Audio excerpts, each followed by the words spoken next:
Hi കൂട്ടുകാരെ, ഇന്നത്തെ ഉച്ചഭക്ഷണമാണ്. ചോറ് വിളമ്പി. ബീട്രൂട്ട് മെഴുക്കുവരട്ടിയാണ്.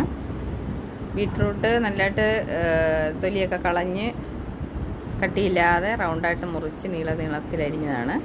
ഒരു സവാളയും കൂടെ ചേർക്കും.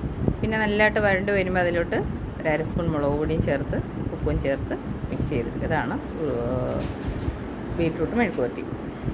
അപ്പോൾ മോൾക്ക് സ്കൂളിൽ കൊണ്ടുപോകാനായിട്ട് ഉണ്ടാക്കിയാണ് രാവിലെ. അപ്പോൾ അത് ഒന്ന്. പിന്നുള്ളത് പുളിശ്ശേരിയുണ്ട്. പിന്നെ നമ്മുടെ ഇത് തക്കാളി ഒഴിച്ചേറിയാണ്. തക്കാളി നമ്മൾ പരിപ്പ് കറിയൊക്കെ വെക്കുന്ന കൂട്ട് അരച്ച് ചേർത്ത് തക്കാളി താളിച്ചതാണ്. പിന്നെ നമുക്കുള്ളത് കണ്ണിമാങ്ങ അച്ചാറാണ്. പിന്നെ പുളിശ്ശേരി. ഇത്രയാണ് ഇന്നത്തെ. കണ്ണിമാങ്ങ അച്ചാറാണ്. ഇത് നമുക്ക് ചെന്നൈയിൽ നിന്ന് കിട്ടിയ കണ്ണിമാങ്ങ തന്നെയാണ്.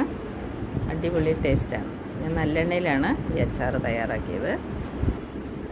കണ്ടോ, സൂപ്പറായിട്ടില്ലേ? അപ്പോൾ നമുക്ക് കണ്ണിമാങ്ങ അച്ചാറും കൂട്ടി ഇന്നത്തെ ഉച്ചഭക്ഷണം. കൂട്ടുകാർക്കൊക്കെ ഇന്ന് എന്താണ് ഉച്ചഭക്ഷണത്തിന് കറിയെന്ന് കമൻറ്റ് ചെയ്യണേ. എൻ്റെ വീഡിയോ കാണുന്ന എല്ലാ കൂട്ടുകാരും ലൈക്ക് ചെയ്യുകയും സപ്പോർട്ട് ചെയ്യുകയൊക്കെ ചെയ്യണം. നമുക്ക് കണ്ണിമാങ്ങ അച്ചാറും ഈ തക്കാളി ഒഴിച്ച് കറി, ശലം പുളിശ്ശേരി എല്ലാം കൂട്ടിക്കൊണ്ട് കഴിക്കുമ്പോൾ എന്തൊരു ടേസ്റ്റാണെന്നറിയാമോ?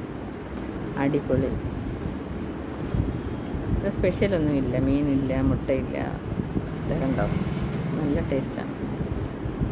അറിയാൻ വയ്യാത്ത എല്ലാ കൂട്ടുകാരും അതെല്ലാം ഒന്ന് വെച്ച് നോക്കണം. അടിപൊളിയായിരിക്കും കണ്ണിമാങ്ങ അച്ചാർ. അപ്പോൾ നമുക്ക് ഇന്നത്തെ ഊണ് കഴിച്ചിട്ട് ഞാൻ പെട്ടെന്ന് ജോലിക്ക് പോട്ടെ. കണ്ടോ, കണ്ടാൽ തന്നെ കഴിക്കാൻ തോന്നില്ലേ? Thank you friends.